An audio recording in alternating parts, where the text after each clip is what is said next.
during his stay here, he will be engaged in a wide range of very important engagements, including the U.S.-ASEAN Summit.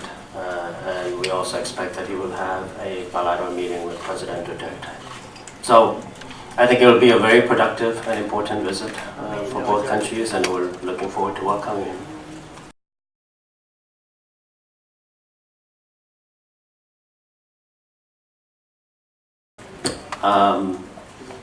I think those analysts are misguided. I think we have made very clear that the United States remains fully committed to the Asia-Pacific region. We recognize the strategic importance of this region, this dynamic region, and that it is in our interest to remain closely engaged in the Asia-Pacific region. So as you know, Secretary of State Tillerson was here in August. Secretary Mattis was just here earlier this week. We've had a series of senior congressional visitors to the Philippines. Admiral Harris, who has the Pacific Command, was also here not long ago.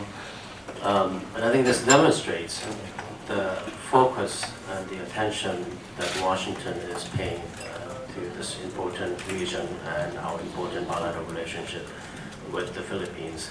So I really don't think the fact that the President cannot stay for the East Asia Summit in any way indicates weakening of our commitment to the Asia-Pacific region.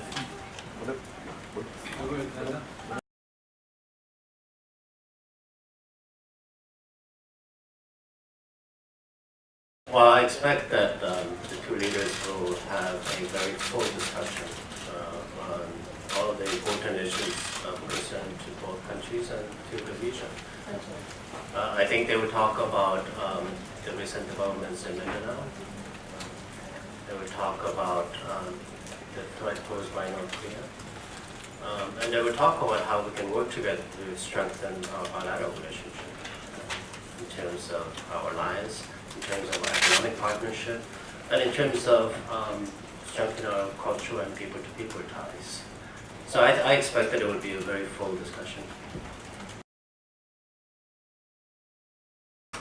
You know, I think we can expect that the two leaders will be open and frank with each other. And in the context of discussing important developments in the Philippines and in the United States, I think a full range of issues will be discussed.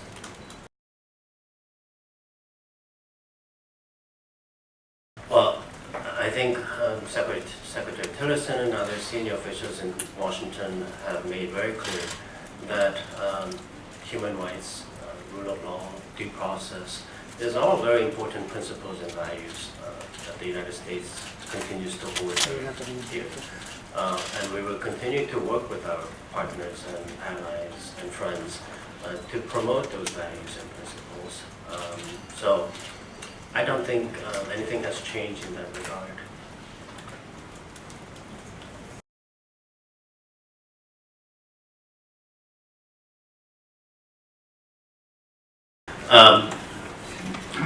Let me put it this way. First of all, we recognize that the drug problem is quite serious in the Philippines. So we understand why the Philippines government is trying so hard to deal with this very serious problem, this very serious challenge in the Philippines. As you know, we have had concerns about the way in which the anti-drug campaign is being implemented in some ways. And we have shared our concerns with the Philippines leadership. And I think our concerns are understood by the Philippines government. So the fact that the President talked about President Trump talked about President Duterte's focus on the drug campaign, I don't think is surprising, because it is such a major issue here in the Philippines. I mean, I don't want to get too far ahead of the process. I mean, I don't want to preview what the two leaders will be discussing in any details. I think it would be inappropriate for me to do so, especially this early in our preparation for the meeting. But I do expect that the two leaders will discuss all of the important issues that the two sides care about.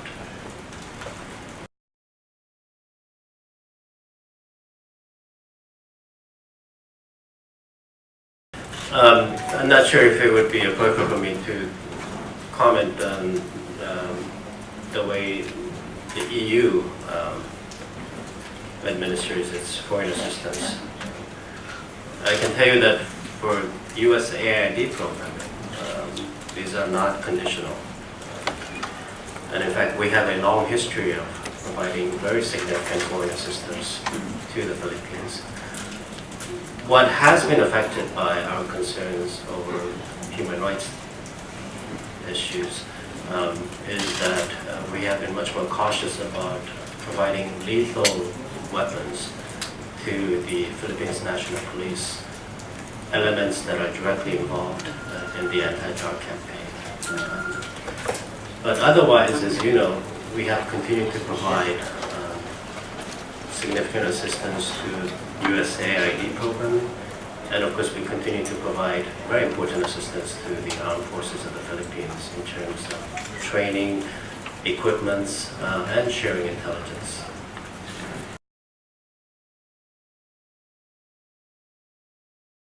So I just want to clarify that it's lethal weapons for the police involved in the anti-drug campaign that has been affected by concerns about human rights violations. You know, I think it's Philippine sovereign decision whether to accept contributions of weapons from other countries, including China and Russia.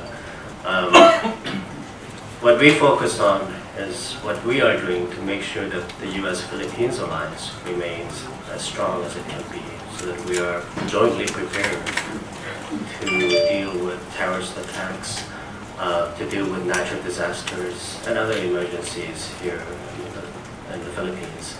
And this is why we will continue to exercise together with the Philippines. This is why we will continue to provide equipment, very useful equipment. And by the way, the equipment that we're providing to the Philippines military is not limited to just ISR equipment. We have provided munitions, we have provided guns, pistols, rubber patrol boats. In fact, I should point out that I think a few days ago there was a great picture in the front pages of the Philippines newspapers of very brave Philippines Navy commanders patrolling the area. And the boat that they were on were actually rubber patrol boats provided by the United States government. I think that's just one example of the depth of the relationship between the U.S. and the Philippines. So I'm not in any way threatened by the fact that China or Russia is also providing military assistance to the Philippines.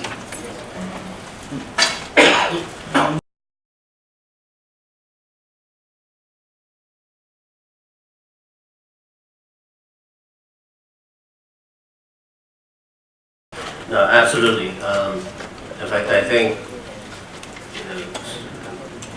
the work of rehabilitation is going to be critically important, and we want to support the Philippines government as much as we can. In fact, we have already announced last month that we will be making available almost 750 million pesos for both emergency relief needs, but more importantly in terms of medium-term and longer-term rehabilitation and recovery requirements.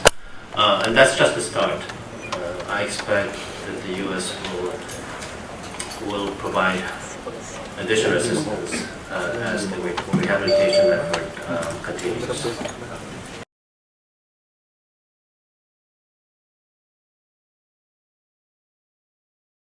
I think it's very important. And in this regard, I want to commend the Philippines, because as chair of the ASEAN process, the Philippines has done a very good job of making sure that ASEAN's statements about this important issue is very clear, unambiguous, and strong. In fact, I think you will notice that the statement issued by ASEAN during the ministerial meetings in August were very, very strong condemnations of North Korea's provocative and irresponsible behavior. So I expect that when the leaders meet in November, they will be addressing this issue. And again, I expect that ASEAN will come up with a very clear condemnation of North Korea's provocative behavior.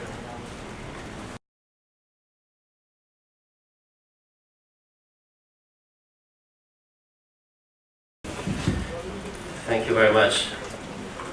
Our sense is that extremists do pose a serious threat here in the Philippines and beyond. And I think this is why it's so important for us to continue to work together very closely with the Philippines military and other countries in the region to make sure that our ability to fight terrorist elements, extremists, is as strong as it can be. I think it's very, very important. Relatedly, I think this makes the possible threat makes rehabilitation and recovery of Marawi critically important as well. We want to make sure that citizens of Marawi are able to return to their home as quickly as possible and return to their normal life as quickly as possible.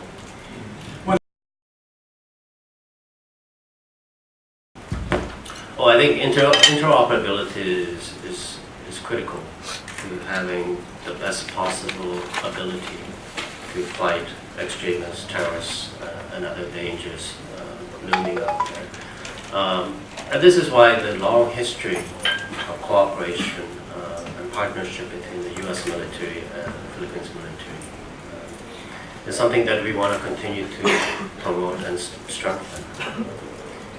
It really, as the Secretary of Defense mentioned when he was here earlier this week, we're very proud to support the Philippines military. And I have to say, they really did an outstanding job in a very, very difficult circumstance.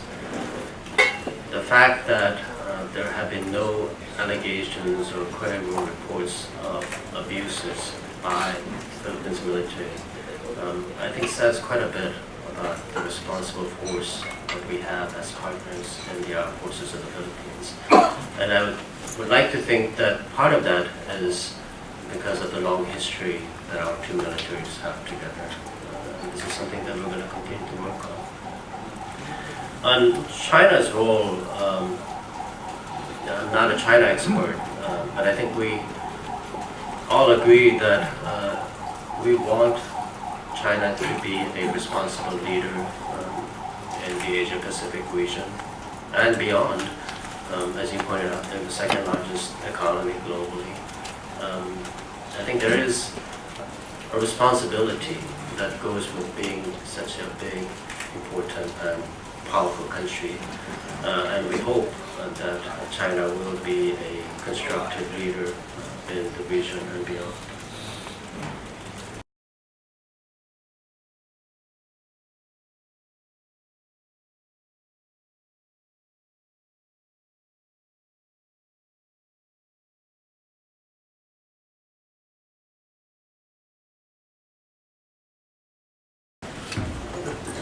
Thank you very much, Mike.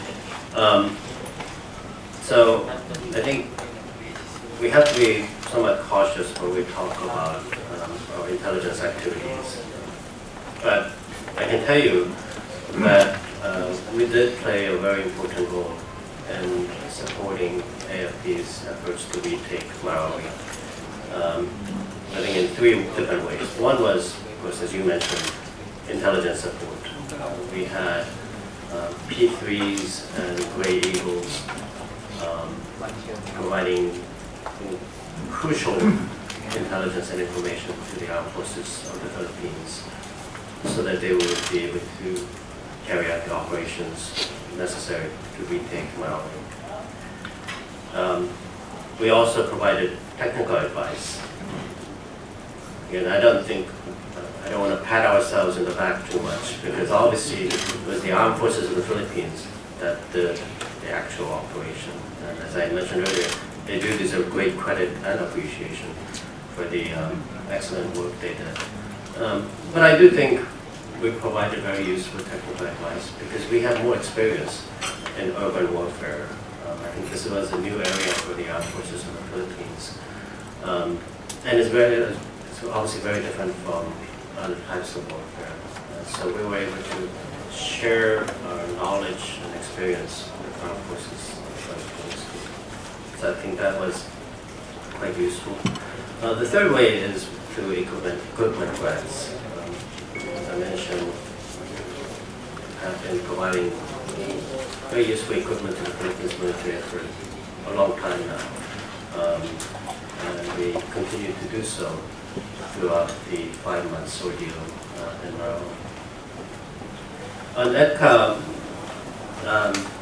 there actually has been movement even since President Duterte took over. We have continued to do our sort of preliminary surveys that are required for us to actually construct facilities on those bases. So the work is continuing.